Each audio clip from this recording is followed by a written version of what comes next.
Okay, let's get started. As usual, we'll come back to this problem in a few minutes.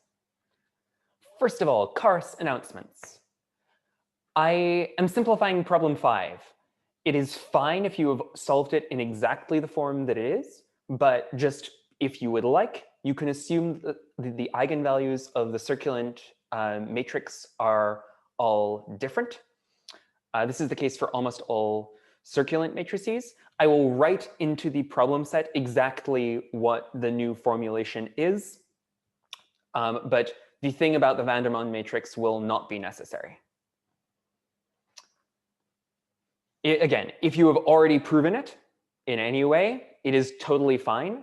I am just saying that if you like, you can assume one thing that will make your proof simpler.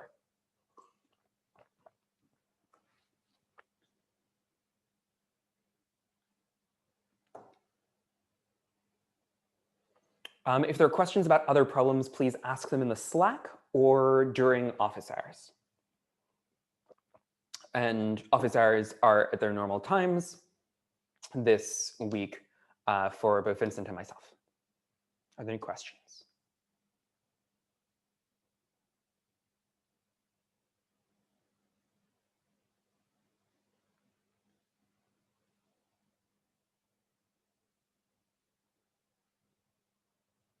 Okay. Let's go forward. Our final class on calculus, we will do by request matrix calculus, which is also something that I always forget how to do things. There are lots of identities in matrix calculus, taking derivatives of matrices or taking derivatives of with matrices, by matrices, of matrices. Yeah, it's just, there are lots of these things that one can learn. I'm not going to go through most of them, but just really go through the whole concept of calculus with matrices. So first of all, derivatives of a vector by a vector. If you have a vector with a lot of entries and you have another vector with a lot of entries, you can take the derivatives of the partial derivatives of the vector y by the vector x. And you can think of that as all possible derivatives pairwise of like any entry of y by any entry of x. And this is called the Jacobian, and it gives you a matrix. This is just, it is a way to capture all the possible partial derivatives.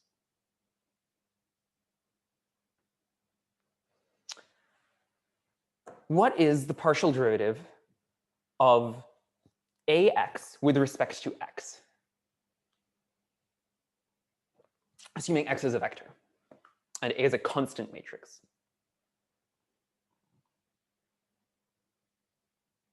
Notice that this is a vector valued thing. So AX is itself a vector, so that's your Y, and X is itself a vector, so that's your X. So what we're computing is a Jacobian here.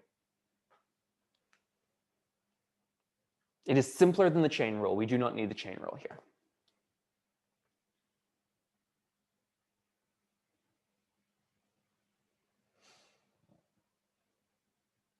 We would sort of like the answer just to be A, because if these were scalars, right? Like if x were a single variable and A were just a single entry, then the derivative of ax by x is just A. So is that the case also with matrices? So if y is equal to ax, then we have each entry of yi of y is equal to the sum of aij times xj for all entries j. That's just what happens if we do the multiplication a times x. Now, what does that mean? Does that tell us that does it give us the answer A?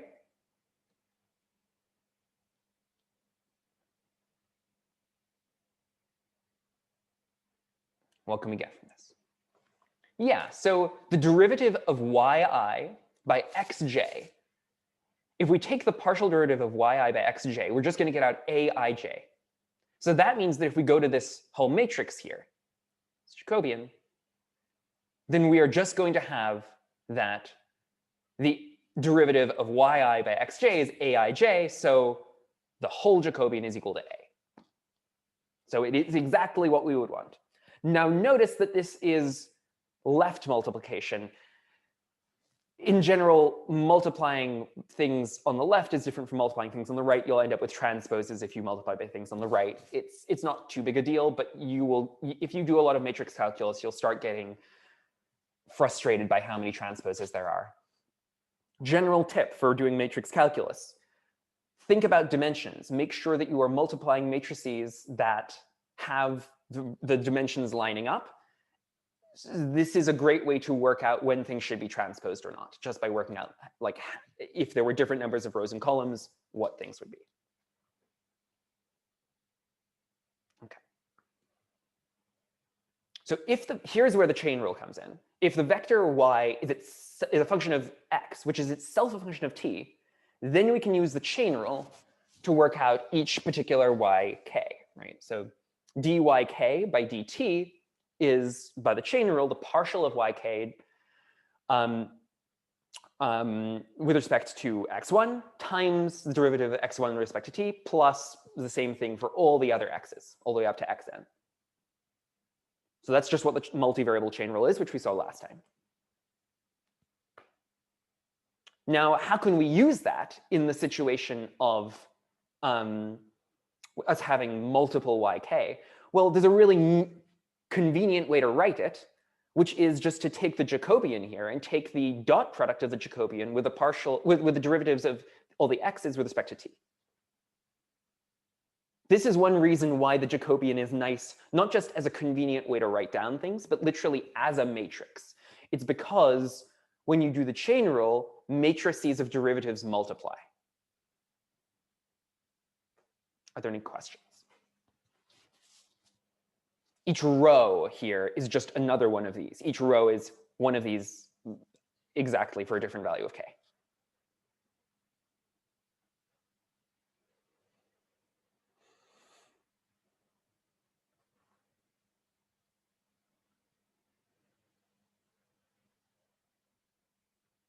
There are different kinds of notation that make derivatives a lot easier, but there are also physics notations that I'm not going to use here.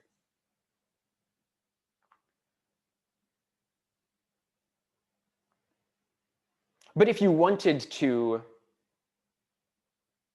yeah, I mean, you could simplify this as dy by dt is equal to partial of y with respect to partial of x, and dx by dt. That would be the way to simplify all of that. It's just, I didn't write it out like that. But yes, there is a simpler way to do that. And all of these sort of suggest that this partial of x and the d of x can sort of cancel because they're very similar things. I'm not going to go into the details of that, but basically the partial is just if there are other variables around, whether it's a, and there's also like direct dependency versus long. I'm not going to go into the notational differences here, but yeah. Any more questions?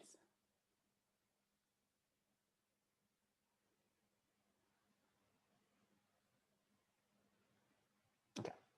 So another way you can get a matrix when you're doing derivatives is if you're taking the derivative of a scalar by a matrix. Then you get a matrix, which is just the set of derivatives with respect to all the entries in the matrix. So here, y is a scalar and x is a whole matrix.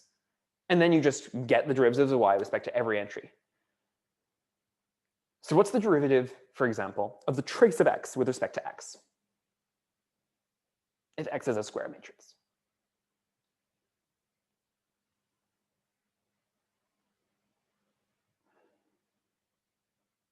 Remember, this is going to be a matrix because it is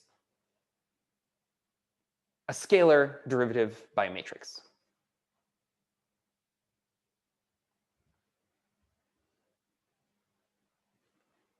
The identity. It isn't indeed the identity, so why is that the case? So the trace is equal to the sum of the diagonal elements. So if we try to take the derivative with respect to this, the derivative with respect to anything that's not in this sum is clearly 0 because it doesn't depend on it at all. So the only situation in which we end up with a partial derivative that isn't 0 is if I equals j. And the derivative with respect to exactly those, the xii, is just 1. Because derivative of the only term here that matters is xii.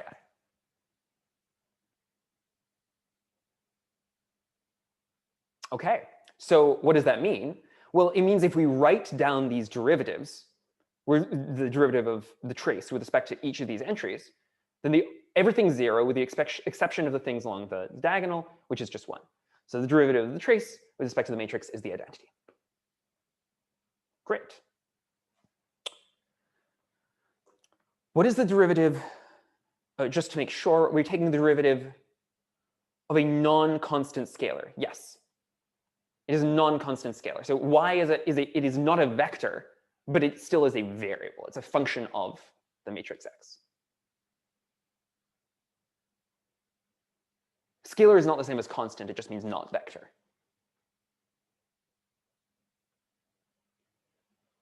Good question. So what's the derivative of the trace of XA, if A is some constant matrix, for matrices X in M by X, which is n by n, and A, which is n by m, so that they work out?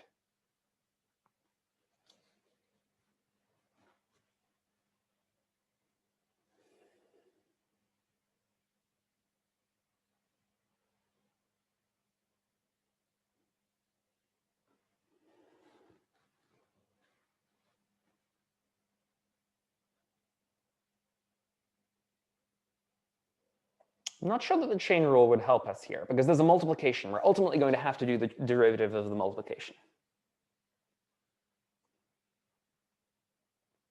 Somebody's suggesting identity times A. Identity times A is just A, because it's the identity.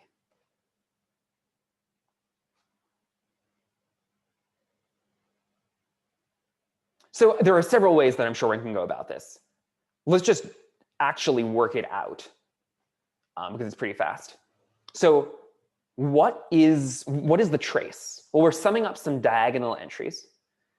The ith diagonal entry of XA is just the sum of Xij, Aji.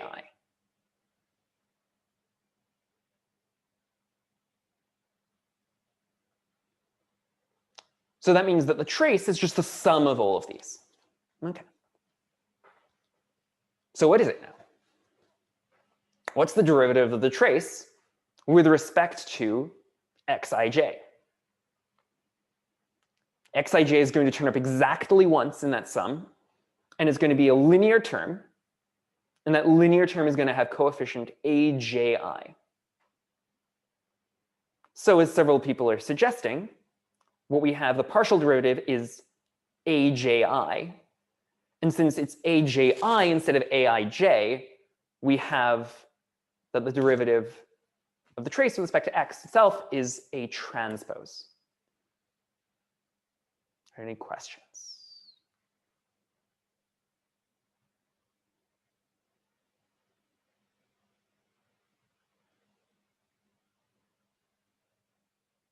Did the sum die? Only one portion of the sum, only a single term, depended on each individual Xij. You have a sum over all the possible Xij, but each Xij only turns up once in that sum. So if you take the derivative of the sum with respect to Xij, the only, like one particular Xij, say x13, x13 only turns up once in that sum. You can imagine it's just like a sum of all the different Xij. Question, should we always start with the scalar version and work our way up to the matrix form? No, not really, but this is sort of to give you an idea of how you could do it. If you're this is how you would get one of these sort of core identities. But if you were trying to work out like the trace of x a x b squared blah blah blah blah blah, you might end up using some of these things as sort of base identities, if that makes sense. And you can look up sort of matrix calculus identities, but I wanted you to understand how you would derive one of those things.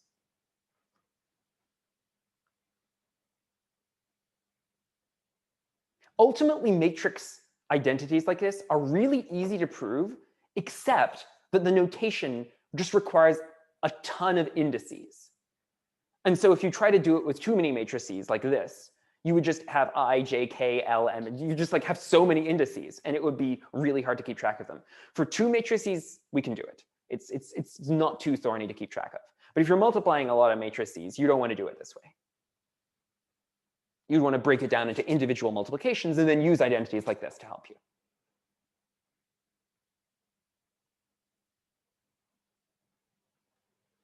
OK, so suppose that we have this previous setup. And suppose that they're n by n, just for the sake of simplicity. And suppose that x has all entries equal to t squared. What's the derivative with respect to t of the trace?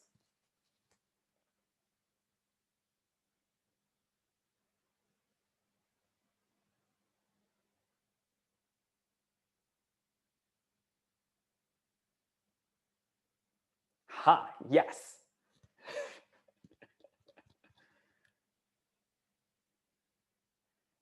Somebody was waiting for the chain rule. This is a good moment. Now, first of all, this is a derivative. What are the dimensions going to be of this derivative?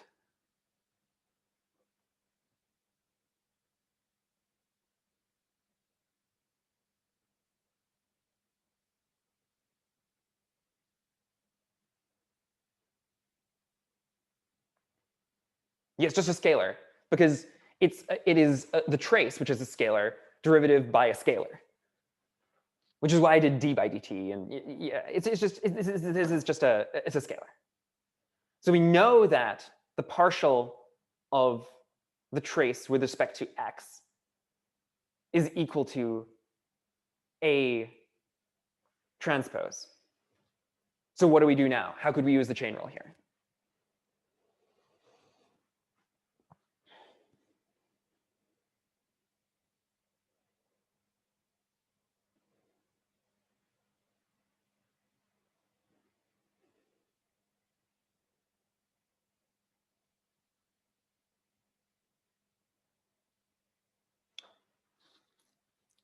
Yeah, so we multiply the derivative of xa by x with the derivative of x by t.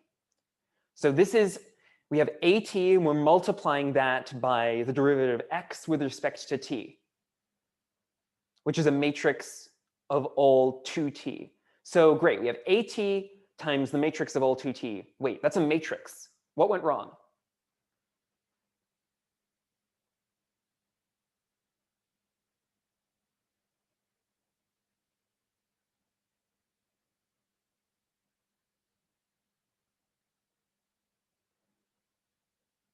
How can we use the chain rule? We multiply this derivative by derivative of x with respect to t. If we multiply, so there's a suggestion to just multiply by 2t instead of multiplying them by the matrix of 2t's. That'll just give us another matrix, because multiplying by 2t here gives us a matrix, because A transpose is a matrix. Ah, what do we do?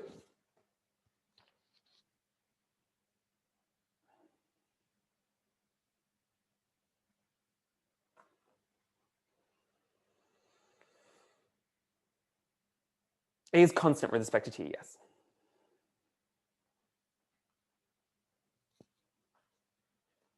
Encourage you to think about what the chain rule actually says. It says that if you have a number of scalar variables, in order to get the total derivative, you're going to take the sum of the derivatives going through each of the individual variables. So here was the chain rule before. We take the sum of the derivatives going through all of these individual variables. Oops.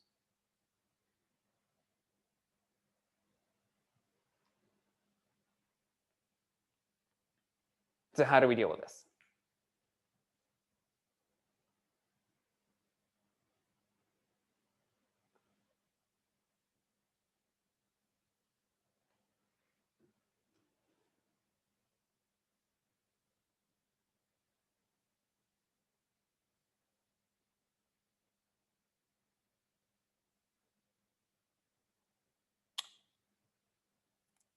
Yeah. So by the chain rule, we have that the derivative of the trace with respect to t is the sum over all possible variables in this matrix X of the partial with respect to that variable times the partial of that variable with respect to t. That's what the chain rule says. And it's weird because there are two things we're indexing over, whereas before we were indexing over just one. But it doesn't matter that it's a matrix versus a vector. You're just summing over all things, all the rows, all the columns in this particular case. This was a trick question. Like in the case of the Jacobian, you are doing a matrix multiplication in order to apply the chain rule. In the case of this, you aren't doing a matrix multiplication to apply the chain rule. You're just literally summing over all entries in the matrix of the derivative times the derivative of that entry by t. And the derivative of that entry by t is always 2t because all of the entries are t squared. So it's the entry of the derivative matrix, which is AJI, because remember A transpose, AJI times 2t. And so the sum of that is just 2t times the sum of all the entries in A. Turns out the transpose didn't even matter.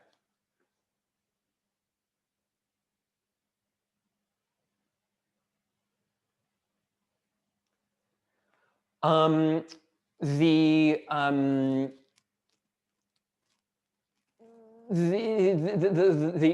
question about is it wrong to express it as that sum, in general that would not work. In this particular case that would work, but that's in general it will. I believe it would not work. Feel free to discuss it with me afterwards. You need to multiply the derivative by the derivative. Does that make sense? You need to multiply the partial of the trace but with respect to the entry by the partial of the entry with respect to t.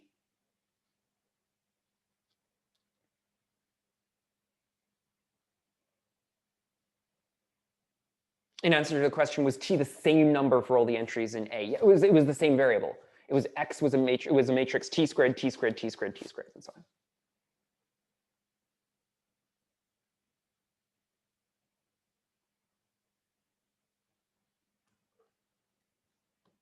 More questions. I encourage you to stare at this for a while afterwards. The sum is coming from the chain rule. Could we have factored out the t squared from X? Not in general, no. Because we needed that to, we don't have a t squared, we have a dx by dt. Dx by dt is 2t, not t squared.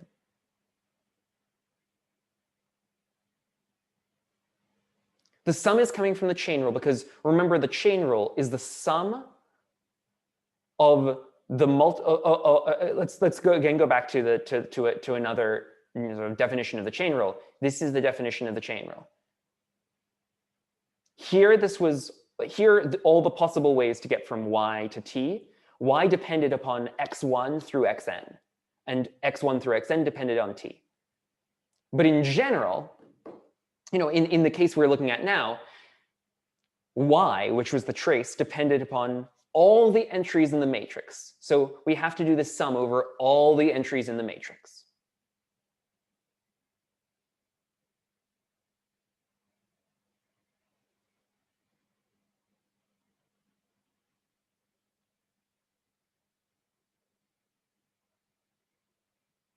Okay. And yes, we could have factored x as t squared times an all ones matrix and done something like that. Yes. This is a more complicated thing than you would probably do in practice to work out this particular problem. This was just an illustration. It is a simple concept if you haven't gotten it yet, which it is a difficult concept to get, but once you've gotten it, it is a simple concept to understand. So if you haven't gotten it yet, I encourage you to stare at it for a bit, and then you will have an, oh, that's why it works moment. Okay. Now we're going to leave matrices and matrix calculus completely aside now, and we're going to go on to something that's maybe more fun, which is infinite series. Okay, so sometimes an infinite series has a well-defined sum, and I'm not going to say exactly when that happens. It's complicated. There are a lot of conditions. You don't really have to worry about them. You might have learned about them in calculus anyway. So what is this sum? Ideas? Sorry, that should be n equals 0 here.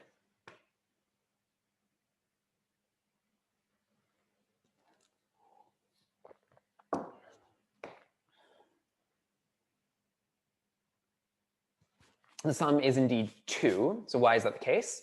There are many ways to see this. We'll see this in several ways.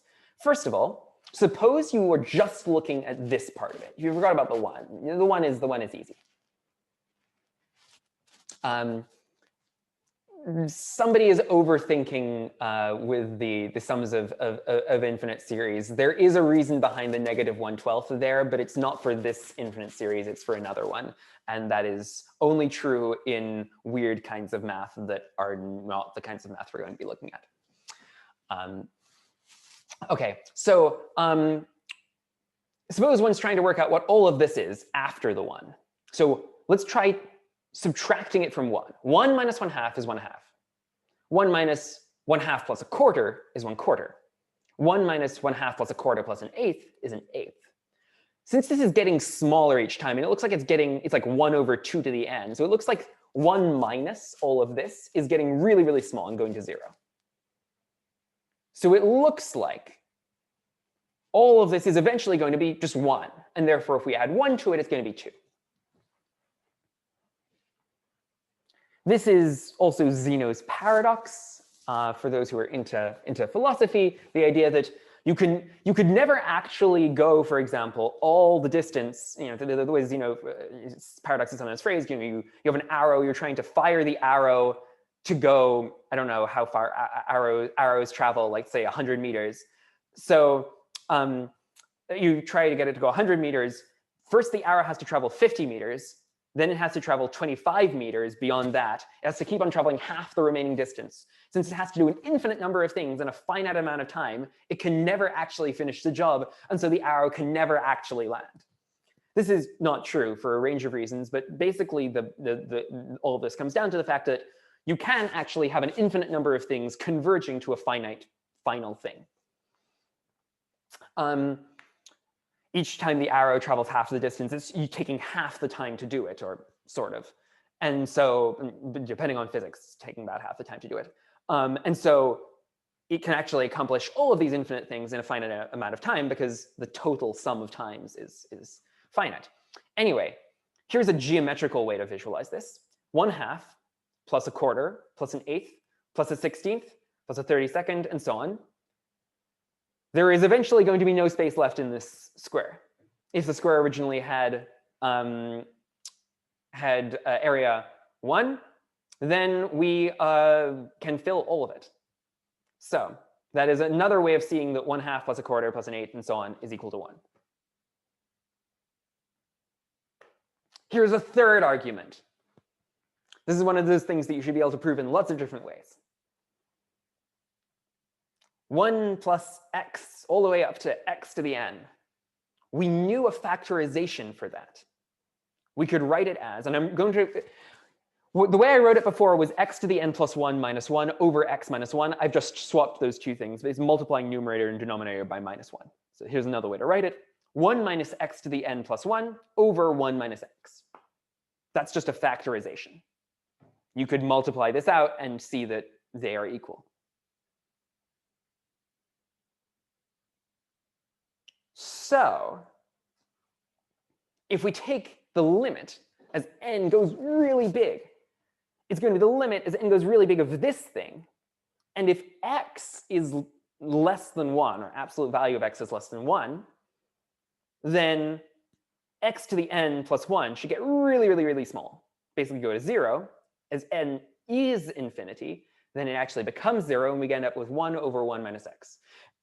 Notice it only works if absolute value of x is less than 1. The reason why people were suggesting this whole -1/12 thing is if you plug in values of x greater than 1, like 2, you can get things that seem really weird, like the sum of 1 plus 2 plus 4 plus 8 and so on. Instead of being infinity, which is what it really actually is, you could have is equal to 1 over 1 minus 2. So it's equal to -1, and you can get other weird things. And this is actually true in various theoretical forms of math. But in the forms of math that we're going to be working with, that is not true. But if x is less than 1, then it works. And so if you plug in 1/2, then you end up with this sum, which is 1 over 1 minus 1/2, which is 2. Here's another way. That's another way to prove it. There's a question. A strictly less than equality has no solution. Something convert. I'm not sure I understand the question. Is the limit considered more rigorous? So I am not proving this rigorously. There is rigor behind all of these things.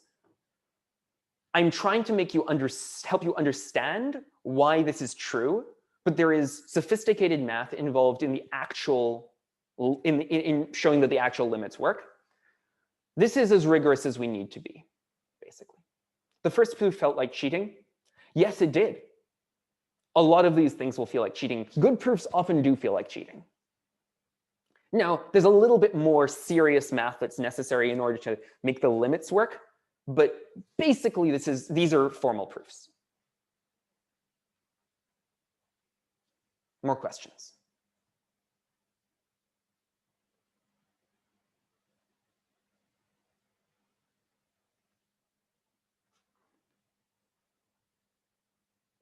Any good different, what do I mean by forms of math? Oh, I just meant that there's like analysis involved. It's like another, there's an area of math that is concerned with like making sure that limits actually converge and stuff like that. It's not that bad. It's just I don't really want to spend the time to go into it. Is the limit actually a definition of 2? It's a pretty bad definition of 2, especially given that 2 is actually being used in the definition. 2 is generally defined in a set theoretic way, basically as 1 plus 1. So I wouldn't use it as a definition of 2.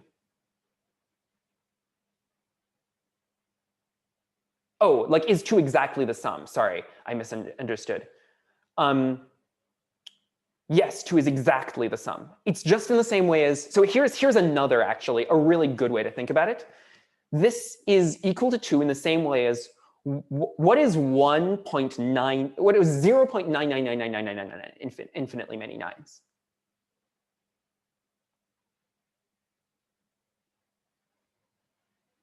It's not less than or equal to, it's not less than 2. It is, it's not less than 1. 0.9999999 all the way to infinity is exactly equal to 1. It's not slightly less than 1. It is exactly equal to 1. Here's a quick way to think about it is that 1/9 is 0.11111. So if you multiply by 9, you get 0.99999. And that's just 9/9. And clearly 9/9 is equal to 1.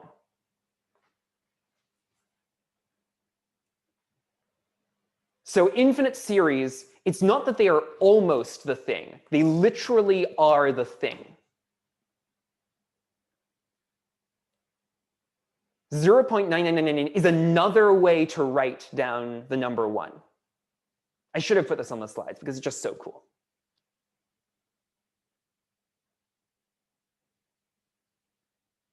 Now, if you write down only a few 9s, then it is less than 1, right? Like 0.999 is less than 1.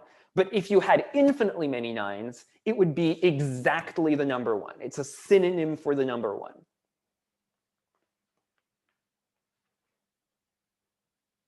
Okay. I'm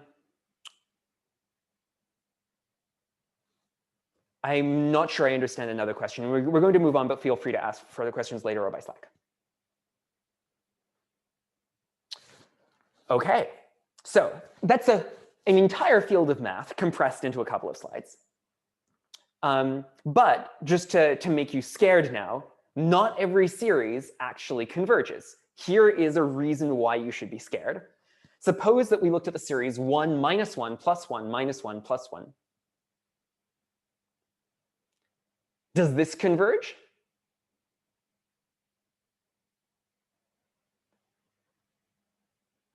It doesn't. It keeps on alternating. If you look at the partial sums, 1 minus 1 plus 1, you get 1, 0, 1, 0. It never equals anything. It doesn't. So if you looked at the previous sums, if you looked at this for this one, they would settle down. They would get closer and closer to 2. And the limit, it actually is 2. Here, there is no limit. They don't get closer and closer to anything. They just keep on oscillating. So this is not, you could try writing down this limit, but it doesn't actually exist. It's not mathematically a thing if you have x equals -1.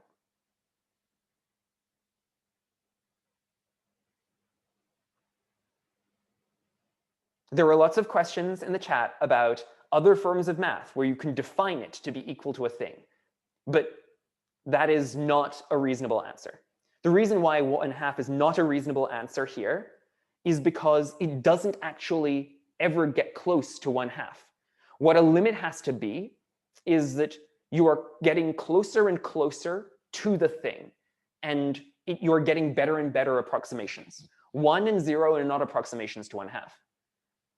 In the former case, it's getting closer and closer to 2.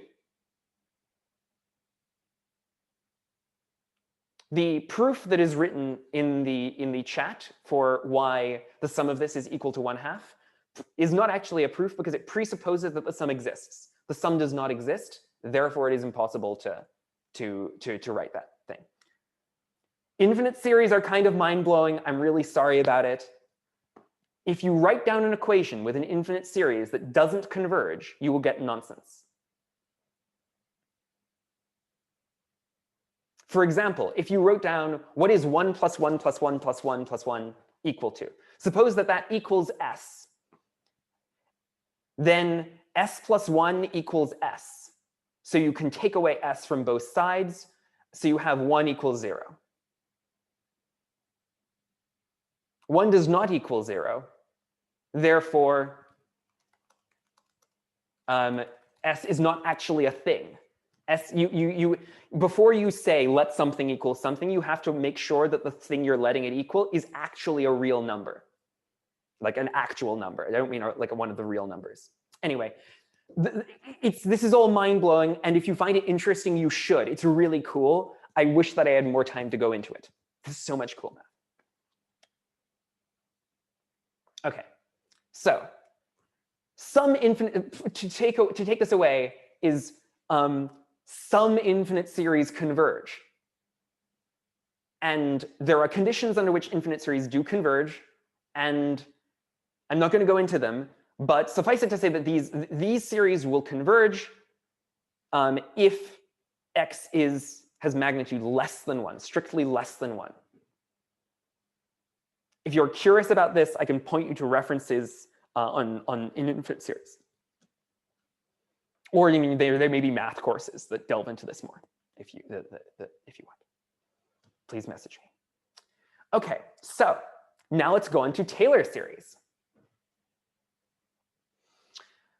So we know that we have an approximation for functions. F of x is about, I'm just going to assume that we're looking at approximations around 0. This is just the linear approximation to something. So a function, the derivative gives you a linear approximation. So function of x is about function of 0 plus the derivative at 0 times x for x close to 0. The question about quantum numbers, I'm not sure what's meant by quantum numbers, but I'm happy to start a thread on that in the Slack. And in quantum mechanics, actually, to answer the question, quantum numbers aren't actually more than one number at a time. They're just complex numbers, or like complex, they're probabilities involving complex numbers. So they're actually, yeah, they're more like random variables. OK, you can think about, let's try to think about Taylor series. Taylor series are cool too. There's more cool stuff. So you can think of this as a way to approximate f of x around x by a polynomial of degree 1. So this, for example, is here. Let's look at the sine function. I realize all these curves have sort of confusing colors. Look at this dark blue line. This is the sine function. Let's try to approximate it around 0. Well, one way to approximate it, like pretty good around this area, is by taking the line, the best line fit around 0. That's what it means to do this thing with the derivative. We're just taking the line that best approximates this curve around 0. Or if we took the derivative somewhere else, we would be doing a line that is the best fit somewhere else. And right around that point where we took the derivative, it's a pretty good approximation. But it's not a fantastic approximation. We could think about doing an approximation by a polynomial of degree 2 or a polynomial of degree 3. And why would we think about doing this with polynomials? Well, what we're basically thinking of doing is we could imagine trying to match up derivatives. We could say, what degree 2 polynomial approximates f of x near x equals 0 so that the first, the function, the polynomial, is the same exactly at 0, so the 0th order approximation. Nearby 0, we need just a linear fit. But outside the linear fit, we need to see how the line is changing, because we know that this linear fit is going to change over time. So how is the line changing? Now, what does it mean to match the rate at which the line is changing? Well, that's to match the second derivative. So what we would want for a second degree polynomial, a degree 2 or quadratic polynomial, is we'd want to match the function itself, f of 0, is equal to the polynomial at 0. The derivatives are equal, which is the case for this line. But then something that's not the case for the line, the second derivatives are also equal, which is to say that as you move a little bit further, not just are you approximating it well by a line, you're approximating it well by a curve that bends, that has the same curvature at this point as well. So it's going to work, it's going to be an even better approximation.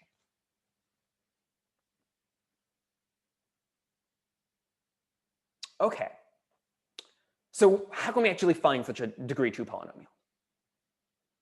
But first, actually, are there any questions about this? Is there a theorem saying any function can be approximated by a polynomial of degree n? We'll get to that. It's like Taylor's theorem.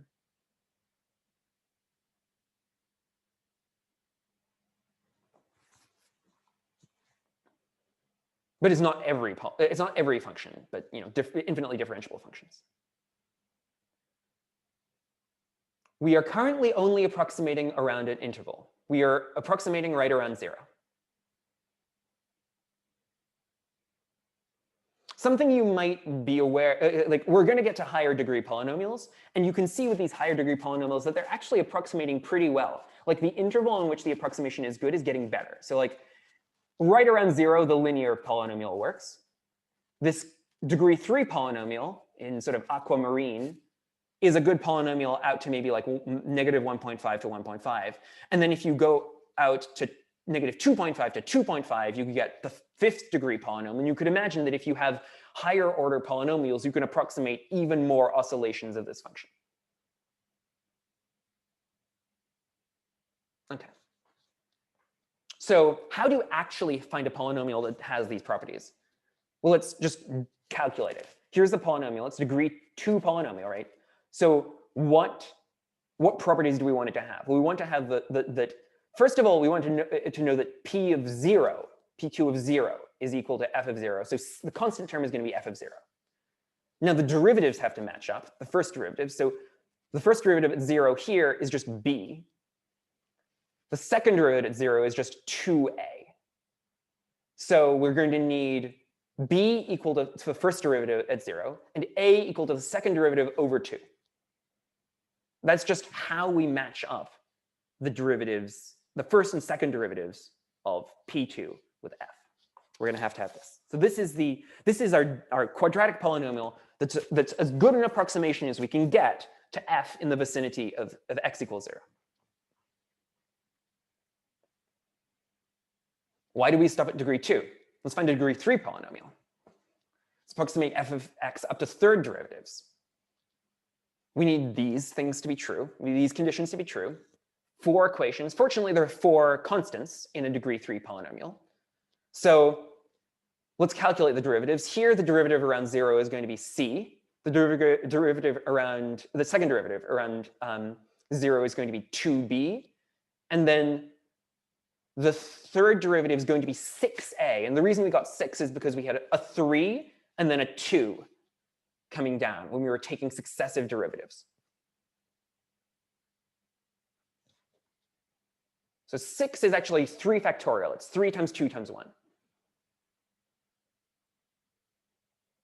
So what do we want then?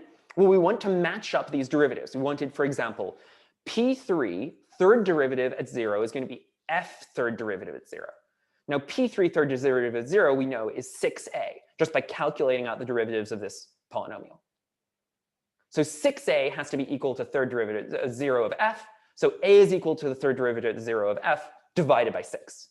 Likewise for the other things, and actually these are the same constants that we got at before. If we think back to our previous slide here, we had this, and here we're just adding another term, which is f third derivative 0 over 6 x cubed. Do we see a pattern here?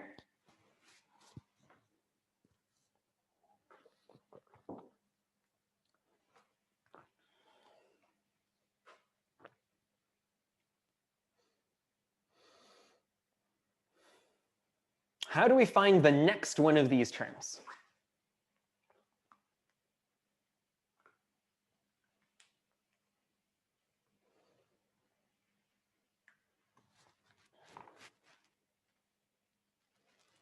Yeah, so in general, what we're going to do is we're going to have a factorial. We're going to have the kth derivative. If we're trying to approximate f of x up to kth derivatives, we're going to have a degree k polynomial with the kth derivative of f evaluated at 0 divided by k factorial times x to the k. Now, the reason why this is true is imagine you calculate the kth derivative of all of this polynomial. All of, this will cancel out in the first derivative. This will cancel out when you take the second derivative. This will cancel out when you take the third derivative, and so on. The only term that's left after you've taken k derivatives of a polynomial is the degree k and higher terms. So this thing, it will get multiplied by k when you go from xk to xk minus 1. It will get multiplied by k minus 1 when you go from xk minus 1 to xk minus 2, and so on. And it will get multiplied by k minus 1, k minus 2, all the way down to 1. And so you'll end up with k factorial being multiplied by it, and so that will cancel out. And so the derivative of pk of x, the kth derivative, is just going to be the same as the kth derivative of f evaluated at 0, which is exactly the condition that we wanted. So this polynomial matches f of x up to the kth derivative.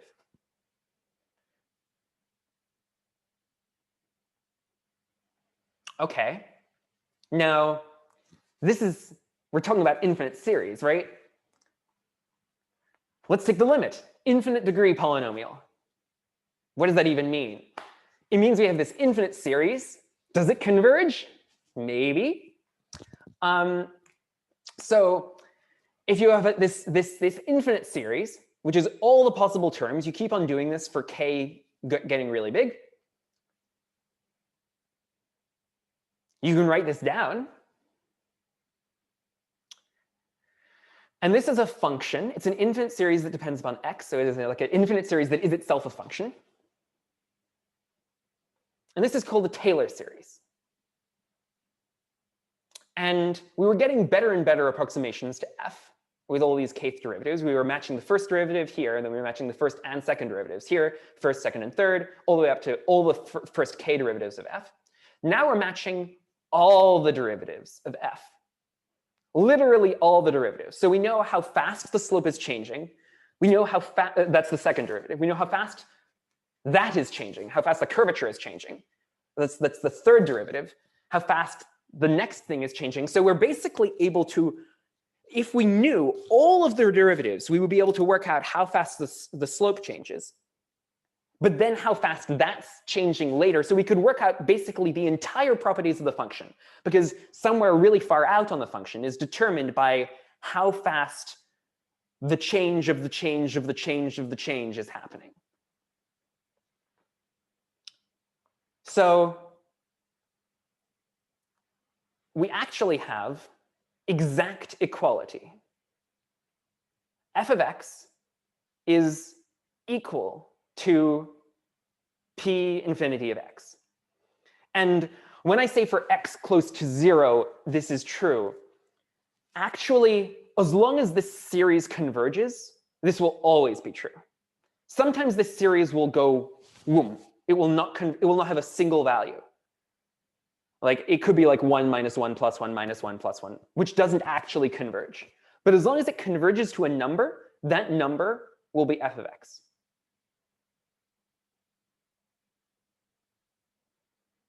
We can also do this for around another point, x equals a.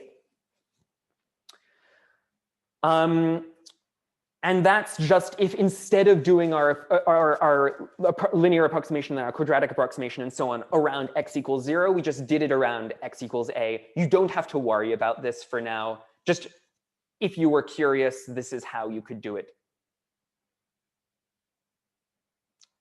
Again, as long as this infinite sum is convergent, that number equals f of x. This is an exact equality. Taylor series are another way to write down a function. Now, for some f of x, it will converge for all x in the real numbers. For other functions, it will converge just for x in some interval.